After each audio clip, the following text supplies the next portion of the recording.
Bonsoir mesdames et messieurs, Sahar Ramdankoum, c'est le moment de parler sport sur Canal Algérie avec le 23e numéro de votre émission 52 minutes chrono. Aujourd'hui c'est le basket qui va se tailler la part du lion. C'est le thème principal d'ailleurs entre perspective et actualité. Chez les messieurs, la quatrième journée de la Super Division a été marquée par la surprenante victoire du CSCDK Guet Constantine face à l'USM Blida.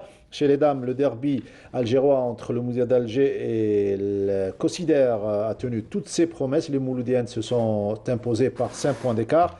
Volleyball, les dames du MCA éliminées des quarts de finale par celles du MB Béjaïa et l'honneur Schlef qui domine l'ASW Béjaïa pour passer au prochain tour. Et la page handballistique assez fournie avec Nordine Hani. On reviendra sur le championnat donc excellence messieurs, Skikda, Mila, Borj et Baraqi qui dominent la compétition. Et d'ailleurs, Nordine Hani est chaque lundi en forme pour vous parler sport. Et c'est un plaisir de l'avoir à nos côtés. Nordine, bonsoir et Sahar Ramdank. Bonsoir Mokhtar, on va pas mentir à à nos téléspectateurs. Ouais. Pour la troisième journée de Ramadan, Ouais. la forme n'y est pas beaucoup.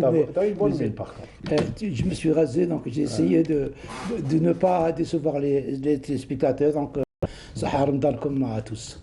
Sahar Mdalek Nordine, et pour parler de basketball aujourd'hui, nous avons le plaisir d'accueillir un habitué à 52 chronos, en la personne de Rabh Bouarifi, président de la Fédération algérienne de basketball, qui nous fait le plaisir d'être parmi nous. C'est Rabh, bonsoir et bienvenue, et surtout Sahar Mdalek. Merci Mokhtar, merci Nordine de m'avoir permis de venir au deuxième, troisième jour de Ramadan. Ouais. Vous souhaitez tout d'abord Sahar Ramadan comme à tout le monde et nous espérons être à la hauteur pour donner toutes les informations nécessaires. Surtout que le basketball est très prisé et suivi par la population, la jeune population algérienne. Sid Ahmed Bouraïb, notre collègue, qui nous fait tous les lundis le plaisir d'être parmi nous. Sahar Mdalek, Sid Ahmed. Bonsoir, Sahar Ramdan. Il n'est pas motivant aujourd'hui. Qui? C'est moi ou lui? Non, il a le joue rose apparemment. Tu fais le carême, j'espère. Voilà, donc le décor est planté. On va commencer par parler basketball et surtout que ça fait longtemps qu'on n'a pas reçu M. Bouarifi. Alors, le basketball algérien, je le disais, une discipline très prisée et on attend toujours le retour en force de notre équipe nationale. Quelles sont les nouvelles du basket algérien? Enfin, pour les nouvelles du basket algérien, on a redémarré tout d'abord difficilement avec la pandémie qui a duré pendant 2 années, l'arrêt des activités. Je pense que le basket revient un petit peu au premier plan, tout d'abord par les jeunes, Ouais. par les petites catégories, U16, U18. Nous sommes en train de travailler avec ces jeunes-là. Le programme qui a été établi lors de mon élection, bien sûr, et on essaie de le respecter et d'avancer à moyen terme. Je pense que d'ici 2024-2025, l'Algérie pourra éventuellement avoir une équipe nationale très représentative avec la nouvelle génération de basketteurs. C'est un projet à long terme apparemment? C'est un projet sur 3 ans. Tout d'abord, nous avons axé tout notre travail sur les catégories de jeunes. Et bien sûr, en renforçant nos équipes nationales de jeunes ou en seniors par les joueurs évoluant déjà à l'étranger, les Algériens qui évoluent à l'étranger. Et nous avons à peu près une grande quantité de joueurs qui peuvent donner un plus à l'équipe nationale, en plus des joueurs qui sont en Algérie. Au même titre que le handball, Nordine Hani, le basketball doit redémarrer et doit retrouver sa place sur le plan africain en premier lieu. Absolument. Donc, tous les sports collectifs sont passés par une période noire, hein, que ce soit le hand, le basket, le volley. Mais je vois qu'il y a certains qui se reprennent. Le basket, il en est à combien de journées? On est à la Playoff. 4e journée de la deuxième phase. Il nous reste 1 mois et demi, on termine le championnat. Alors que en handball, enfin, on parlait tout à l'heure, Ouais. on est encore à la 8e journée du premier tour. Donc, je pense que le basket est sur la bonne voie. Le Bouarifi finit plus à présenter. Il a même été président du directoire handball. Ouais. Donc, On va parler des deux. J'étais prêt à venir intervenir. Hein. absolument, vous allez le faire tout à l'heure. Vous serez obligé. Voilà, donc Pour l'amour du sport. le basket, c'est un sport qui est très prisé, mais l'absence du sport scolaire, parce que le basket, il se jouait beaucoup dans le sport scolaire. c'est pas évident de trouver des cerceaux partout. Même, vous allez voir maintenant dans les cités qu'on construit, vous trouvez des petits terrains magnifiques hein, de football et tout, mais on oublie de mettre un cerceau. Ouais. Donc je pense qu'il va falloir travailler sur ça, développer... L'école, les quartiers. Absolument, surtout au niveau des quartiers. Et on a un nouveau morphotype algérien. Ouais. Ils étaient tous de ma taille avant. Oui, c'est vrai. Maintenant, ça a changé. Hein. De 2m12, on trouve des 2m12, 2m10, donc, facile. il faut aller aussi, je pense, dans le sud. Ouais. On peut trouver quand même... Donc je pense qu'il y a la direction du développement a toute une planification à faire. Ouais. Et le basketball peut trouver parce que l'Algérie est technicien et le basket a besoin de technique. Technique comme dans tous les sports. Alors, les filles, avant de venir, donc il y a eu cette assemblée générale ordinaire où le bilan a été adopté par l'unanimité, donc à l'unanimité par l'assemblée générale. Moins un. Oui, bien sûr, l'Assemblée générale ordinaire, elle est statutaire. D'abord, chaque année, vous savez qu'à la fin de l'année, on doit présenter le bilan de l'exercice passé. L'exercice 2021, je dirais qu'il a été un peu difficile, mais on a essayé de nous accrocher. On a tout d'abord quelques résultats qui nous ont poussé un peu à réagir positivement. Ouais. Bien sûr, nous avions les U16 qui ont participé au championnat d'Afrique en garçons et en filles, et nous avons pu avoir quand même médaille de bronze dans des moments difficiles. Et j'attire l'attention également sur les U16 garçons qui sont actuellement U18. Cette catégorie U16 garçons a pu avoir la 3e place, médaille de bronze, pendant 3 éditions consécutives, 2017, 2019 et 2021. Donc nous pensons qu'il y a la patte qu'on peut développer pour faire la transition. Pour la transition vers les juniors et vers les seniors, Inch'Allah. Maintenant, pour les équipes nationales, vous savez que l'équipe nationale A était toujours à l'arrêt. Nous avons pu avoir une compétition en 2021, c'était le championnat arabe. Et malgré les problèmes qu'il y a eu avant le départ, notre équipe a été constituée avec l'entraîneur adjoint qui est devenu l'entraîneur en chef. Et cette équipe nous a donné plus ou moins satisfaction. Et on a prouvé qu'on peut avoir des joueurs locaux renforcés par des joueurs algériens qui évoluent à l'étranger. Je pense que la 3e place au championnat arabe nous donne encore plus de satisfaction pour continuer sur cette démarche-là. Nous sommes sur la bonne lancée pour rattraper en premier lieu déjà l'écart qu'il y a avec nos voisins tunisiens qui sont champions d'Afrique à 2 reprises. Bien ça. Vous savez, les conditions ne sont pas les mêmes. Ouais. Je vous le dis aujourd'hui, les conditions, tout d'abord au niveau de nos voisins. Nos voisins ont tous les moyens qu'il faut pour se développer. Nous, je le répète encore une fois, nous n'avons même pas une salle fédérale pour entraîner nos équipes nationales. Nous sommes en train d'attendre cette salle de Foucault. Peut-être qu'elle va nous ouvrir l'avenir pour le développement de notre discipline, Inch'Allah. C'est ce qu'on souhaite pour le basketball algérien. En tout cas, on va parler de tous les aspects de cette discipline, liés à cette discipline. On va commencer par le championnat. On en est déjà à la 4e journée du tournoi Play-Off. Messieurs, Sid Ahmed Bouraïb, les faits marquants de cette 4e journée. Alors, le fait marquant, c'est la défaite dans le groupe B de l'USM Blida face à l'équipe de Gué de Constantine, défaite 70-63. Donc c'était une surprise. Ouais, c'était la surprise à signaler. On ne s'attendait pas à ce résultat là-bas. Je pense qu'il faut faire la différence entre la première phase et la deuxième phase. La deuxième phase, c'est à peu près les équipes qui ont à peu près le même niveau, qui évoluent. Maintenant, pour ce que j'attire l'attention également sur une chose, la décision qui a été prise par la fédération d'éliminer tous les étrangers qui évoluent au niveau du basket algérien a été très bénéfique. Elle a fait découvrir de nouvelles figures de basket, des jeunes. Notamment qui sont au poste 5. Au poste 4-5. Donc vous voyez que ces équipes maintenant, pour le CSDK qui a joué contre Blida, c'était un match très très équilibré. Et je pense qu'elle s'est jouée sur des petits détails à la fin, puisqu'ils étaient à égalité jusqu'à la fin. Ouais. Je pense que l'équipe de CSDK mérite la victoire. Voilà, une belle victoire du CSCDK. Il y a eu également le match qui a opposé l'équipe de Ruiba au Wydad de Boufarik entre deux écoles. On va revenir sur ce match, si vous permettez, avec le commentaire de Sid Ahmed Bouraï.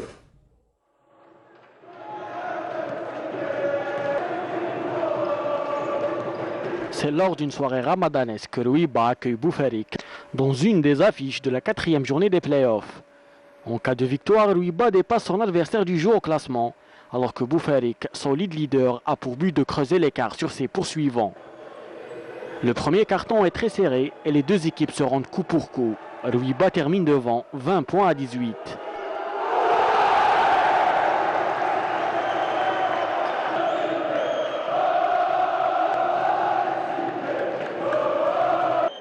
Le deuxième acte voit les visiteurs dominer les débats, mais les locaux réduisent l'écart à la fin. Boufarik rentre au vestiaire avec l'avantage d'un seul point. De retour des vestiaires, les esprits s'échauffent. L'arbitre arrête la partie, le temps que tout le monde se calme. Le jeu finira par reprendre et les coéquipiers de Mrahi terminent le carton devant 58 points à 51. La dernière manche est à la faveur des visiteurs qui remportent la partie 74 à 68.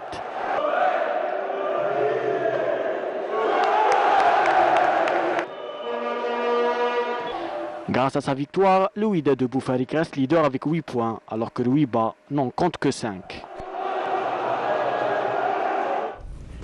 Belle victoire donc, du Wydad de Boufarik, deux grandes écoles à la Bouharifi, et Boufarik qui compte jouer le titre cette saison. Nous avons beaucoup d'écoles actuellement, les premiers rôles, comme par exemple Ruiba qui est connu. Il y avait également dans le temps, il y avait Miliana qui était une école de basket. Maintenant, elle a un peu laissé les choses descendre. Ouais. Mais je pense que l'école de Boufarik, l'école de Ruiba, l'école de l'USMA, il y a beaucoup de clubs qui maintenant sont en train de voir comment donner une chance aux jeunes. Et je pense que c'est pour ça qu'on a décidé d'enlever les étrangers. Et je pense que dans 2 ans, ces jeunes-là, ce seront eux les équipes faniants de tous ces clubs-là. Je pense que les dirigeants ont compris avec les entraîneurs, ils donnent la chance plus aux jeunes. Je pense que pour jouer le titre, il va y avoir 4 équipes qui vont se qualifier pour la phase finale. Les deux premiers de chaque groupe. Les 2 premiers de chaque groupe. Et ce sera bien sûr les meilleurs qui vont jouer. Nous pensons faire ces finales-là peut-être à Oran. Oui. On a demandé la salle Palais des Sports pour faire un buzz sur le basket.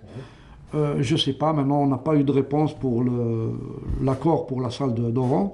Sinon, on verra une autre salle. Ça serait bien parce que les Oranais aiment le basketball, donc ils seront. C'est dans cet objectif force, pour développer un peu le basket au niveau de la région. On aura un grand public. Comment la fédération accompagne-t-elle ces clubs, notamment les clubs formateurs?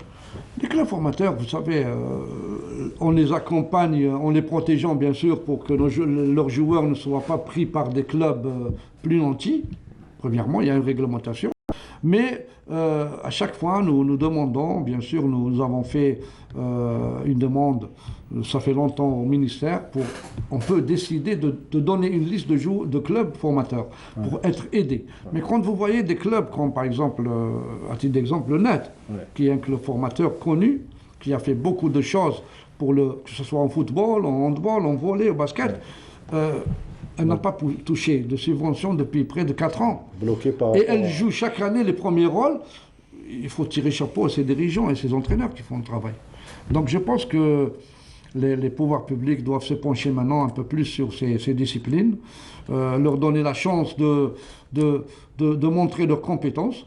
Et je pense que le développement des disciplines sport collectif doit passer par une aide conséquente, c'est-à-dire conséquente, en leur donnant un nouveau statut, statut de semi-professionnel, et les accompagner pendant 4 ou 5 ans à l'avenir, comme on a fait pour le football jusqu'à maintenant.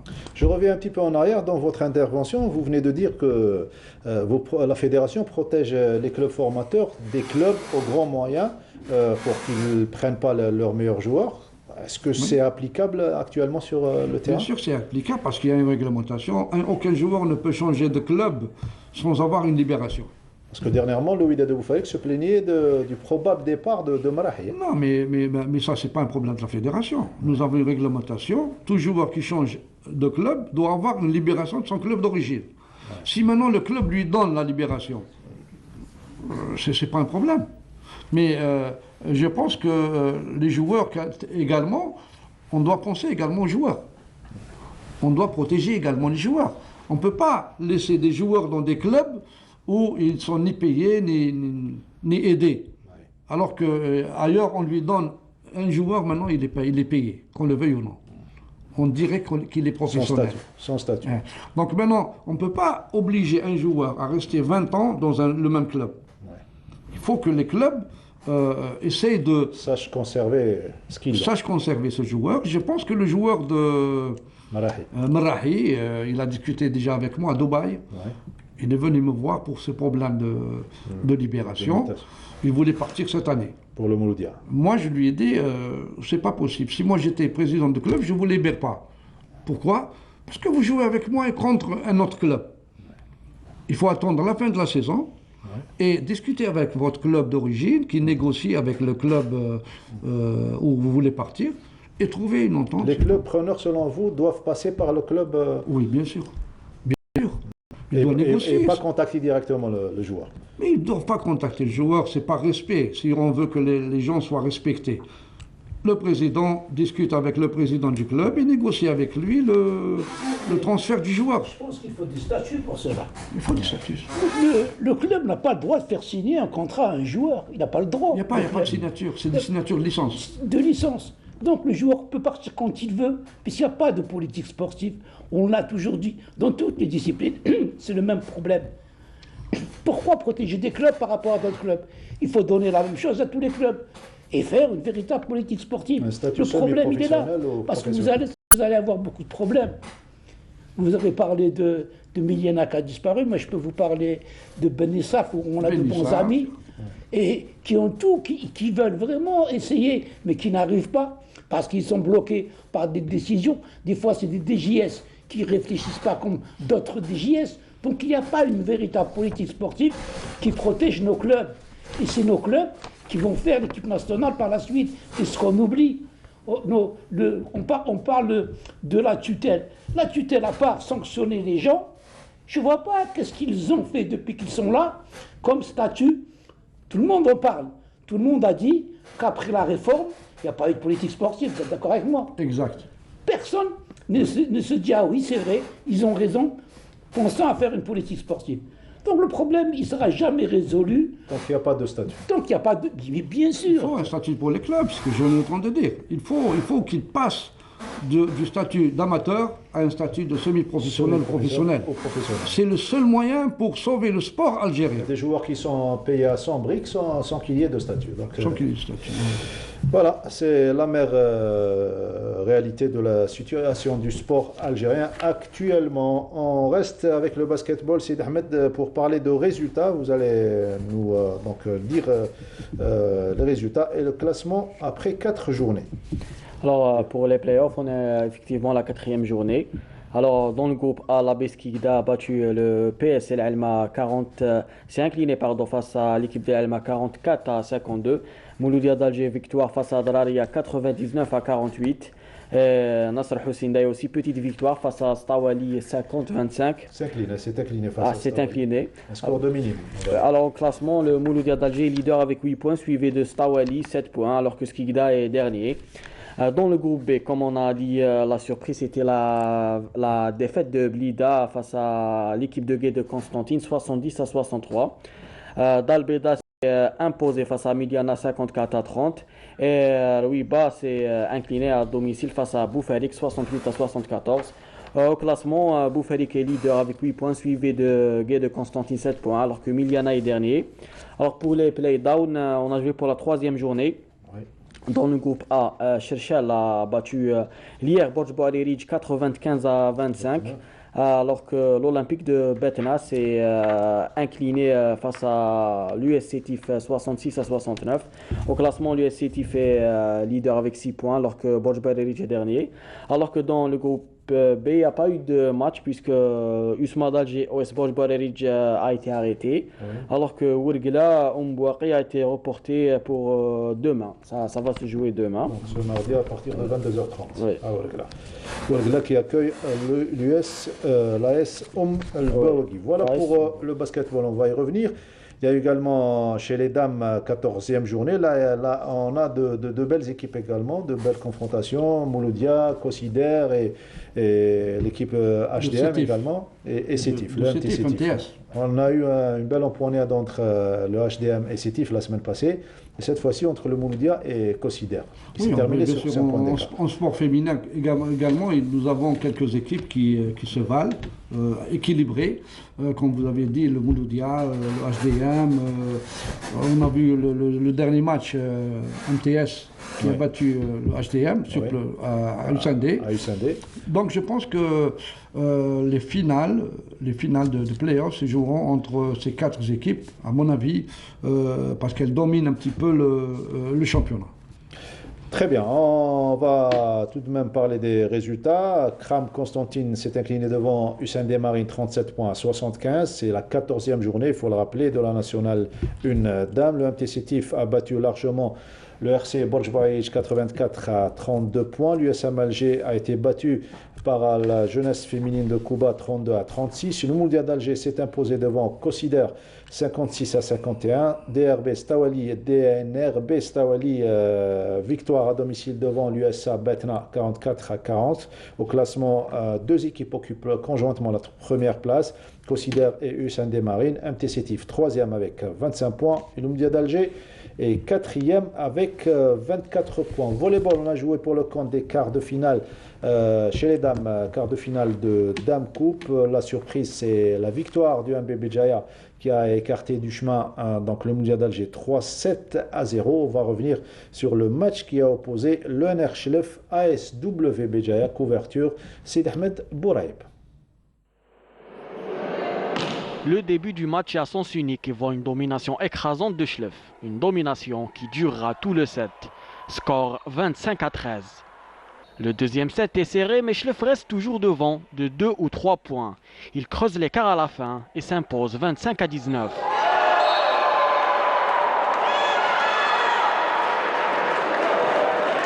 Les Béjaouis démarrent le troisième acte tambour battant et mènent de 5 points dès le début. Ils se font rattraper au fil des minutes, mais s'imposent finalement 25 à 21. Le dernier set est très serré et les deux équipes se rendent coup pour coup. Les joueuses de Chlef gèrent mieux la fin et l'emportent 25 à 22.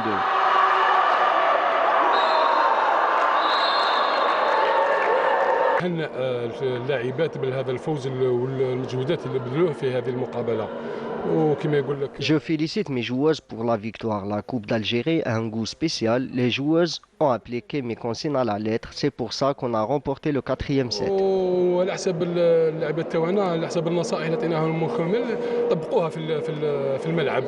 وكما غلبنا كنا غالبين شوطين لصفر وعاودوا داو لنا الشوط الثالث عاودوا استرجعنا في الشوط الرابع. Le NR Chlef rejoint en demi-finale 3 autres clubs issus de la wilaya de Béjaïa, le RCB, le MBB et le WAB. 3 formations de Béjaïa Nordin Hani et une seule de Chlef. Donc les pôles de développement sont présents dans le Caritas.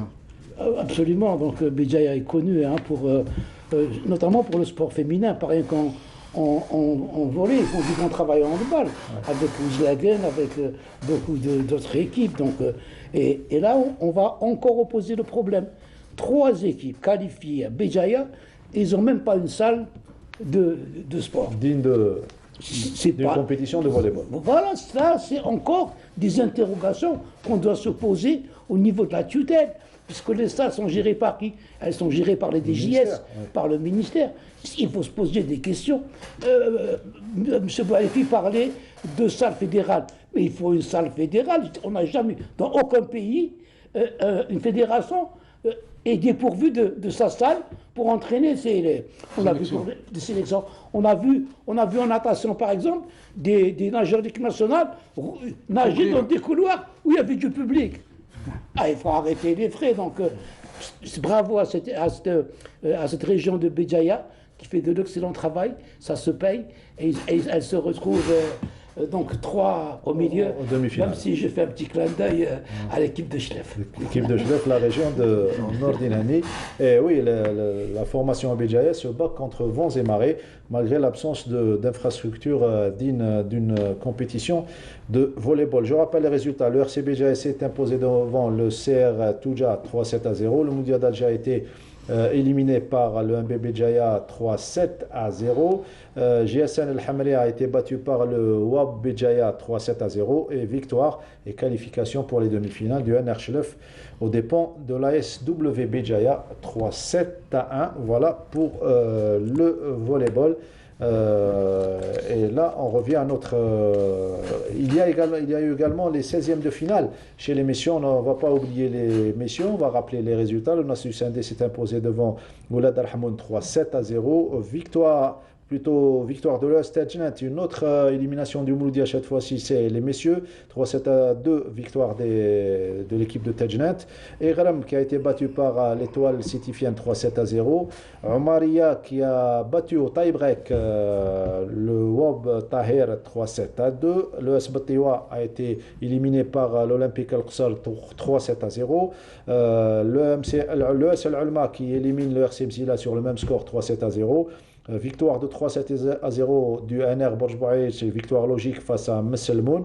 Le POC Chlef a battu CS Sétif 3-7-1. L'ASV Blida s'incline devant Oulad Adouane 3-7-0. Et Tipaza qui a été battu par le NC Béjaïa 3-7-0. Les clubs suivants sont qualifiés au prochain tour en raison du retrait de leurs adversaires respectifs, à savoir Ain Mlila, Ain Azal, Tniyit Al-Abed, l'Olympique Melia, NRB Ournes et le Ouidad de Tlemcen. Voilà pour le volleyball. Sachez que la ville de Borj Bouaïj accueillera les 8 et 9 avril le premier tournoi play-off du championnat d'Algérie de volleyball national 1 messieurs, avec la participation des équipes qualifiées pour cette étape de la compétition, alors que le tournoi play-off comptant pour le championnat d'Algérie volleyball 1 dame aura lieu le 8 et le 9 à Béjaïa. C'est ce qu'a indiqué la fédération algérienne de volleyball. On revient au basketball. On parlait de l'équipe nationale.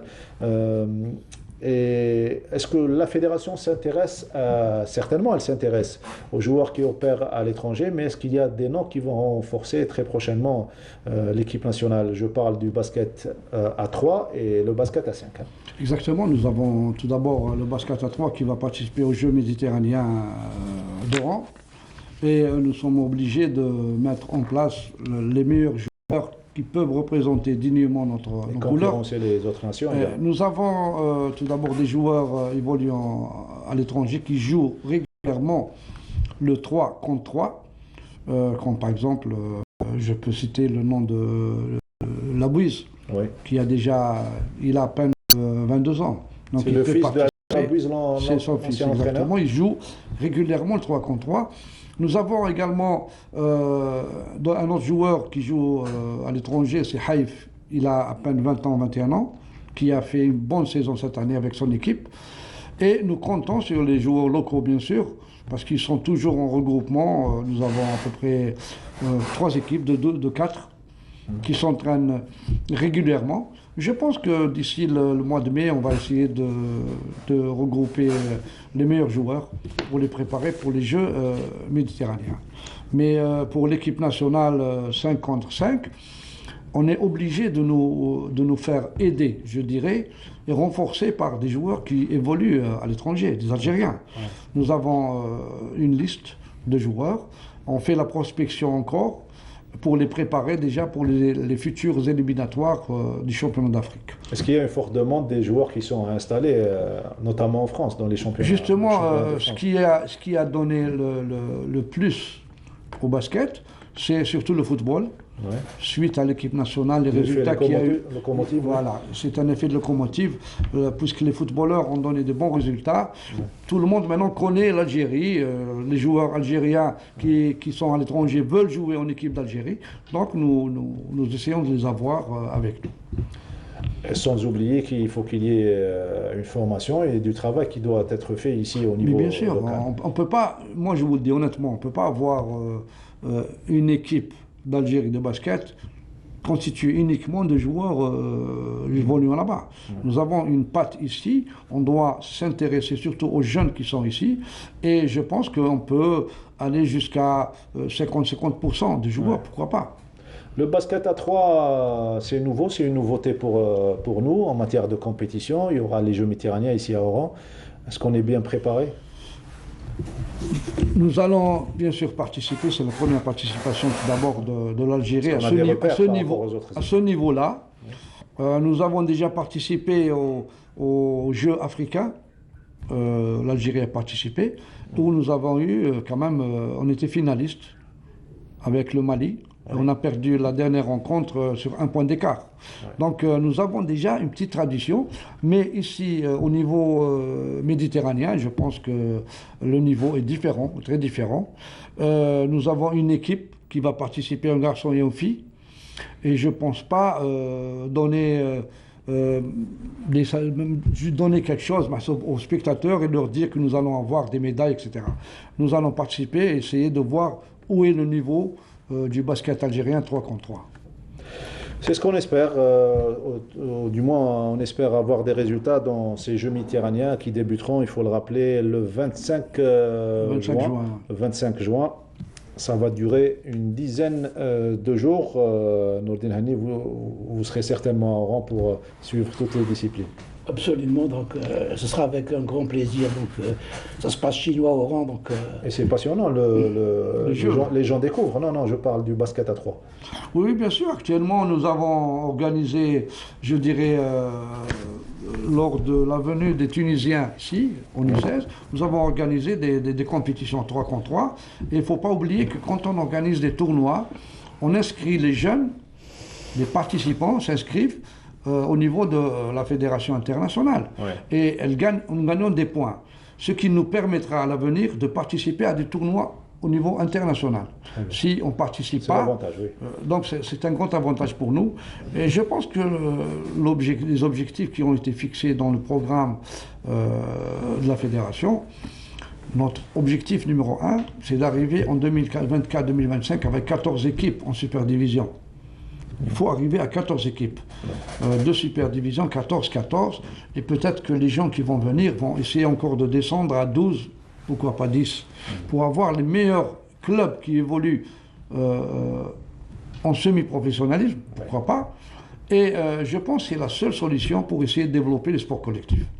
Et en même temps, faire un petit peu la pression pour qu'il y ait un changement surtout une réforme, pour qu'il y ait des statuts réels à appliquer sur le terrain. Mokhtar, je ne vous cache pas que je suis un peu déçu parce que je pense que je suis le seul à parler de ce problème-là depuis plusieurs années et les autres disciplines ne réagissent pas. Il faut qu'on fasse cette pression pour que les autorités comprennent qu'il faut changer de statut de club. C'est malheureux, on est dans une époque, dans une ère où parler, ça ne suffit pas. Ça ne suffit pas parce que vous voyez un petit peu le handball, Mokhtar. On a parlé plusieurs fois de ce problème-là. Les handballeurs, c'est des amateurs chez nous, ils vont jouer au championnat du monde contre des professionnels. Ça ne peut pas tenir la route. Il faut leur donner le statut de semi-professionnel. C'est la seule solution. Les 3 sports collectifs. Il faut réformer le sport. Il n'y a pas il y a rien. On marche sur aucune base. Il faut donner des bases à ces disciplines-là. Il faut d'abord commencer par une classification des disciplines. Il faut classifier les disciplines. On ne donne pas la subvention d'une équipe qui gagne un championnat d'Afrique comme une équipe qui fait une participation. C'est pas normal. Il ne faut pas faire dans le social. Mais pour cela, il faut des cadres. Moi, je le dis toujours. J'ai été cadre et je sais de quoi je parle. Il faut des cadres au niveau du ministère de la Jeunesse et des Sports. Moi, je n'en veux pas au ministre. Lui, c'est un homme politique. Mais les gens qui l'entourent... C'est un poste politique, oui. C'est les gens qui l'entourent. Moi, je peux vous dire, au niveau de la direction générale des sports, il y a un basketteur. Il a été entraîneur, il a été joueur, il connaît tous les problèmes. Mais une fois qu'on est responsable, on oublie tout ce qu'on a vécu avant. Et on essaye d'avancer uniquement dans ça. Il va nous le dire, M. Balif, est-ce qu'il est aidé par le... Non, le problème n'est pas en la personne elle-même, parce que la personne ne peut pas décider toute seule, parce qu'il y a une hiérarchie, et vous connaissez le système. Mais je suis sûr que le directeur général, au niveau du ministère, nous avons près de 4 ou 5 cadres qui sont tous passés par le basket. Hein. Mais on n'a jamais demandé au ministère d'aider le basket. Nous, on parle du sport en général. Je pense que le directeur général des sports, je pense qu'avec les cadres qu'il y a, ils ont déjà posé ce problème-là au niveau de la hiérarchie pour leur demander de changer de statut.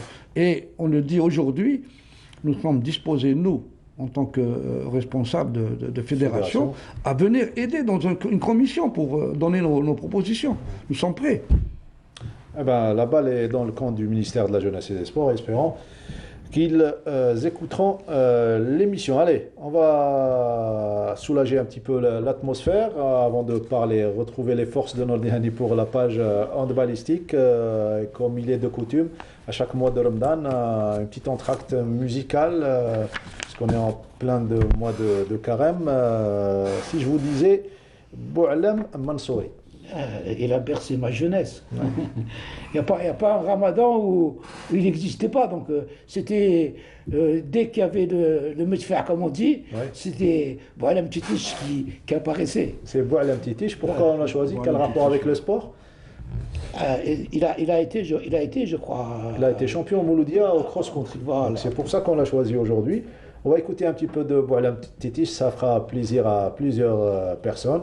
Et j'offre ce petit morceau à ma maman et à la maman de Nordihani, à toutes les mamans.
نهضر مع ولادي ولا ندير فيديو يخلص لي الكريدي. انا بالانترنت ديالي نشوف بها ولادي وكامل المسلسلات. وعلاش الانترنت تاعك طاحت عليك من السما؟ نحكي لكم.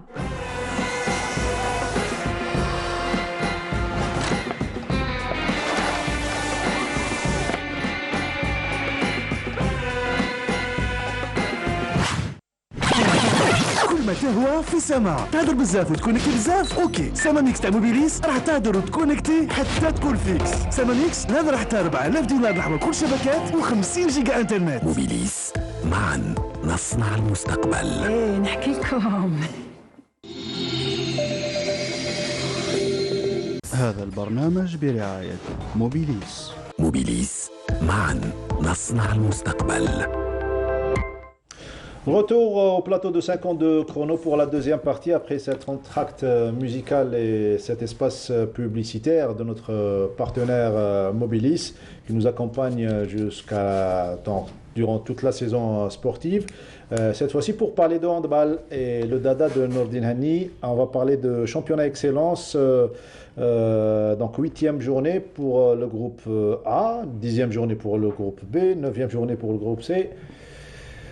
Et voilà, donc une journée complète, on va dire. C'était le dada quand tu trottinais. Ouais. C'est plus le dada. Alors, tout d'abord, moi, je me pose une question. On joue un championnat excellence et il y a 4 groupes et chaque groupe a sa journée. Le groupe A, on joue la 8e journée. Dans le groupe B, on joue la 10e journée. Dans le groupe C, on joue la 9e journée. Et dans le groupe D, on joue la 8e journée. Donc ça montre un petit peu qu'il y a du n'importe quoi dans ce championnat. On n'a joué que 8 journées. C'est-à-dire qu'on ne connaît pas encore les qualifiés qui vont jouer pour les playoffs ou les playdowns. Le ministère a annoncé qu'au mois de mai, c'est ça ? 30 mai, tout doit s'arrêter. Tout doit s'arrêter. On est à avril, à Ramadan. Il va y avoir l'Aïd et après ce sera le mois de mai. Comment qu'on va faire ? Moi je sais qu'il y a eu une réunion entre le directoire et les présidents de clubs, mais comme on a décidé de fermer la communication, on est au courant de rien. On ne reçoit que par le chargé de communication, donc des journées de championnat et des résultats. On ne sait pas ce qui a été décidé. On sait qu'il y a eu une montée au créneau des présidents de clubs qui veulent qu'il y ait 4 équipes qui se qualifient pour les playoffs. Chacun veut jouer les playoffs.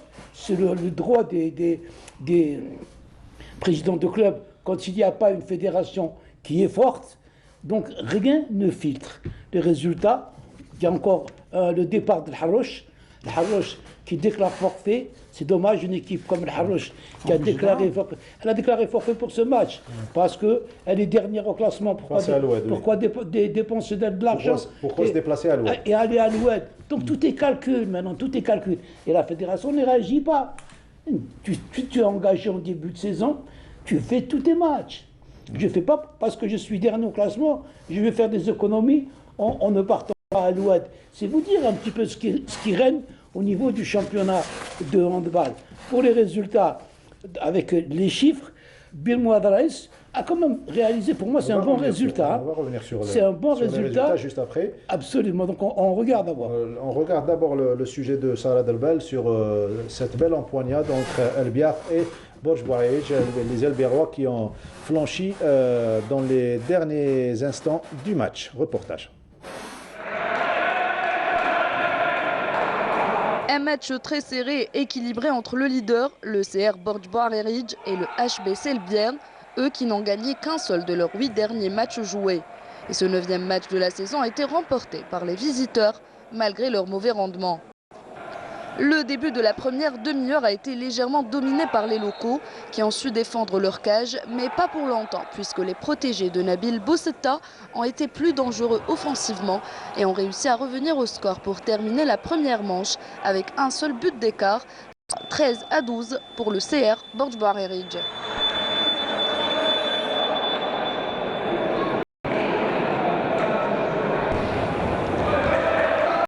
Pourtant, on a bien cru que les hommes de Zakaria Abada allaient faire la différence en deuxième période, qui a vu un rythme plus élevé du côté des deux équipes, mais une seule a réussi à se distinguer. Et il s'agit du CR Borj Bouaïj, malgré la bonne défense d'El Biar, qui a fini par s'incliner sur un score de 25-23. Les matchs, ça se gagne, ça se joue pas. Heureusement qu'on a gagné, on a eu les 2 points. Après, on a un leader. Alhamdulillah, on a mal joué, on a très très mal joué. C'est le match le plus côté technique, côté faute technique, côté plein. Heureusement qu'on a gagné, on a eu les 2 points, on est toujours leader. Alhamdulillah, on va travailler على هذو les zéros اللي درناهم. On va نحوهم إن شاء الله ونعاودوا نكوريجوا روحنا مليح. ومازال المشوار طويل. C'était la première fois où l'équipe a bien réagi. Bien sûr, sans parler de la présence de 4 juniors les 7 rentrants, c'est bénéfique pour le club. Et bon, le score ou le résultat du match n'est pas important pour nous. C'était beaucoup plus un match de préparer la deuxième phase qui se joue après.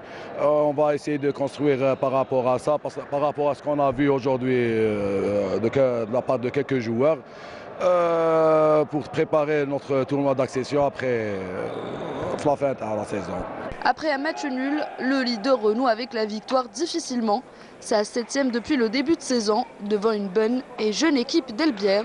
Un résultat qui permet au CR Borj Barneridge de conserver cette place de leader qui est si précieuse et qui lui permettra de se qualifier pour les playoffs, s'il continue sur la même lancée. Alors que l'équipe d'Elbière doit réagir, elle qui est en 5e position. Direction groupe A Nordin Hani avec un match équilibré. Il y a eu 2 matchs nuls dans ce groupe. Absolument, donc c'est Skikda qui se déplaçait à Bir Mourad Raïs.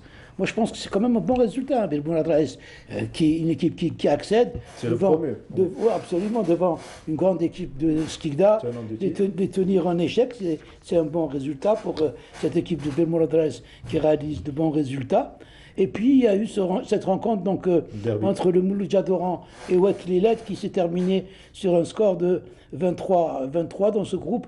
Annaba était donc exempt. Était exempt. Voilà, retour sur le match qui a opposé CS Bir Mourad Raïs à la JSE Skikda avec ce commentaire signé donc Samia Chichou. Le reportage est de Wahib Abdelhawa. Le champion en titre Skikda n'a pas réussi à faire mieux qu'un match nul lors de son déplacement sur le terrain du nouveau promu Bir Mourad Raïs. Skikda, déjà qualifié pour les playoffs, rentre avec les remplaçants et arrive à obtenir un avantage confortable dès le début de la partie.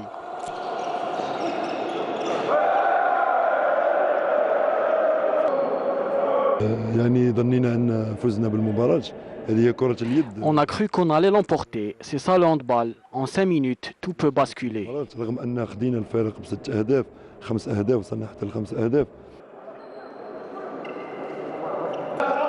De nouveau promu en première division, Bir Mourad Raïs, avec un effectif varié entre joueurs expérimentés et jeunes talents, a fait un très bon match et a tenu tête face aux champions, qu'il menait même au score à quelques secondes de la fin.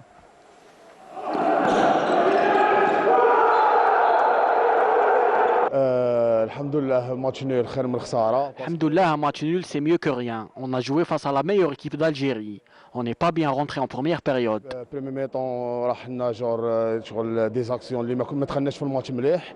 L'international Boulhassa sauve les meubles pour son équipe lors d'un ultime jet et remet les pendules à l'heure. On voulait gagner malgré qu'on s'est qualifié pour les playoffs. Mais on ne voulait pas perdre. Et alhamdoulilah, c'était un match très serré entre les deux équipes.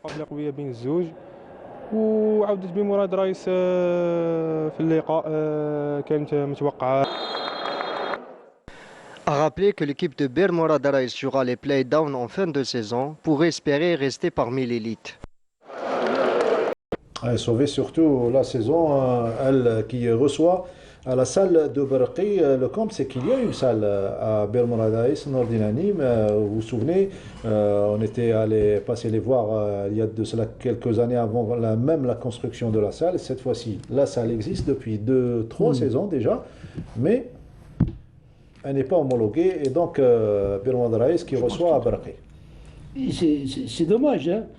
Vous me rappelez, je me rappelle, c'était les finitions et tout le monde était content que Bir Mourad Raïs puisse enfin bénéficier d'une salle et puisse recevoir.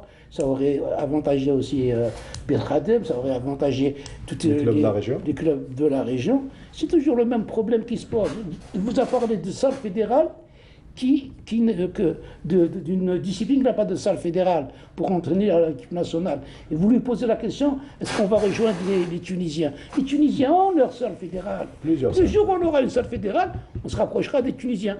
Puis le Morad Raïs, c'est dommage. Une équipe qui se bat.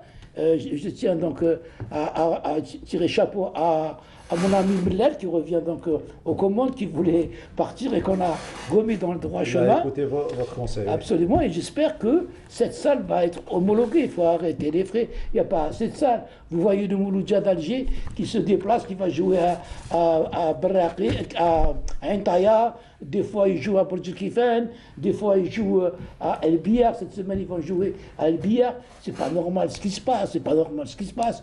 On n'avait pas ce problème de salle dans les années 80. Pourquoi dans 2022, on a ce problème de salle? Je pense que le problème est situé déjà en amont.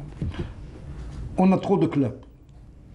On donne des agréments à des clubs qui débutent et il va jouer dans la salle où il y a un club qui joue en National 1. Le même cas en basket, je pense. Je vous donne l'exemple. Draria, Ouadroman, il y a une salle. Draria, elle reçoit Chaïbia, du côté de Boufarik, ou je ne sais pas où. Donc c'est pas normal, ils s'entraînent là-bas chaque jour. Donc je pense que Draria doit normalement recevoir à côté de chez elle pour développer un peu la discipline. Donc tout ça, qui m'a Nordin, c'est une politique qu'il faut revoir à zéro et essayer d'aider en fonction de chaque discipline au niveau de la commune. Déjà, il faut aider et réfléchir un petit peu à ne pas donner des agréments à tout le monde. Diminuer un petit peu. Soit on fait du sport de performance, soit on fait du sport amateur. Sport de masse. Le jour où on changera les assemblées électives, les clubs vont diminuer. Et en parlant de communes, l'équipe de Belmond Raïs se plaint du non-accompagnement de la commune en matière de financement de déplacement. La semaine qui va venir, ils seront à Ouatlilet. Ils prendront la route à partir de 8h du matin. Ils joueront à 11h du soir. Ils seront sur place. Dans le bus, attendre l'heure du match, le début du match. Toutes les disciplines ont un problème. En plus. En plus, Fermdan. On va écouter Azqi Mellal, l'entraîneur de l'équipe de Belmond Raïs, se plaindre par rapport à la situation du club. ماذا بيا السلطات تاع بيرموند رايس يعاونوا هذا الفريق، لاخاطش هذا الفريق هذا راه يمثل بلديه بيرموند رايس في 58 ولايه. ما كان حتى واحد شاف في هذا الفريق، ما كان حتى واحد واقف معنا، ما كان حتى واحد يعاون فينا، رانا حنا واللاعبين والاداره. J'espère que les autorités de Bir Morad Raïs aident cette équipe parce qu'elle représente la commune. Personne nous aide. Imaginez qu'on s'entraîne et joue ici à Barraqi parce que la salle de Bir Morad Raïs n'est pas homologuée. Sachez qu'on s'entraîne ici à 20h. Un joueur qui s'entraîne à 20h et rentre chez lui à minuit. Est-ce qu'on peut le blâmer lorsqu'on perd? Je demande au président de l'APC de se tourner vers cette équipe parce qu'elle représente notre commune. Je le répète, on est livré à nous-mêmes. واش راح تسنى منه؟ انا ماذا بيا السلطات تاعنا وعلى راسهم رئيس بلديه بيرموندراس يشوف شويه الفريق هذا يعاوننا، لاخاطش الفريق هذا راهو يمثل بلديه بيرموندراس ماهوش يمثلني انا ويمثل اللاعبين. راني نقولها ونعاودها، ما كان حتى واحد راه يعاون في هذا الفريق، رانا نخدموا وحدنا. C'était les impressions de l'entraîneur. En plus, c'est la seule équipe qui joue la performance dans cette ville de Belmond Raïs. C'est le seul sport, c'est l'handball. Quand on parle de président d'APC de Belmond Raïs, pour moi, c'est utiliser un terme qui n'est pas adéquat. Si on est président d'une APC, on doit veiller à tout. On doit se pencher sur tous les problèmes. Je suis sûr qu'un mois des élections, il avait promis, moi et merveille, que Belmond Raïs allait être mieux que le Barça. Et puis une fois élu, il n'y a plus de moyens. Alors que si on est intelligent, normalement c'est la vitrine de la ville. Une équipe qui joue ça doit être une décision politique. Il y a un cahier de charge. Le président d'APC, il doit s'occuper de ça, du sport et de la culture. Il doit accompagner tout ça. C'est une décision politique. Il y a des présidents d'APC qui le font et d'autres qui ne le font pas. Pourquoi deux poids, deux mesures? C'est parce qu'en haut, on ne frappe pas, il faut frapper. Si je ne jette pas cet APC, pourquoi je me présente comme président d'APC? Si je viens comme président d'APC, c'est que j'ai des idées, c'est que je vais développer quelque chose. Et en développant le sport à Bir Morad Raïs, c'est lui qui va monter en hauteur. C'est le président d'APC qui va monter en hauteur. Mais tout ça, c'est que des paroles. On parle. Tant qu'il n'y aura pas de bâton par-dessus pour mettre les choses en place. La dernière minute avec notre président de la fédération algérienne de basketball, c'est Rabah. Non, je dirais qu'il faut tirer chapeau à ces dirigeants-là, à ces entraîneurs qui travaillent dans toutes les disciplines. Ils travaillent tout seuls, abandonnés, laissés à leur sort. Et quand il y a des élections au niveau communal ou là, au niveau là, les responsables qui vont venir et ils vont promettre beaucoup de choses. Pourtant, ils ne demandent pas des milliards. Juste un accompagnement. L'APC, elle a des bus pour transporter le personnel. Ils jouent le week-end, ils peuvent leur donner les bus pour se déplacer. Ils peuvent les aider dans la prise en charge d'une hôtellerie. Mais c'est malheureux. C'est pour ça qu'on décourage les dirigeants, on décourage les entraîneurs à ne pas travailler. Merci Sirabah, merci d'avoir été parmi nous. Sahar Mdank encore une fois et Sahaf Tork, un dernier mot peut-être? Non, Sahar Mdank, Sahaf Tork à toute la famille du basket et à nos téléspectateurs et particulièrement à nos caméramans qui nous regardent là-bas. Voilà, qui nous filment surtout. C'est Ahmed, un dernier mot? Sahaf Tork. C'est bientôt le Maghreb. Il était sorti difficilement bien. Voilà, donc on se retrouve. Termine avec le fou rire donc lundi prochain pour d'autres informations. Allez, à lundi prochain.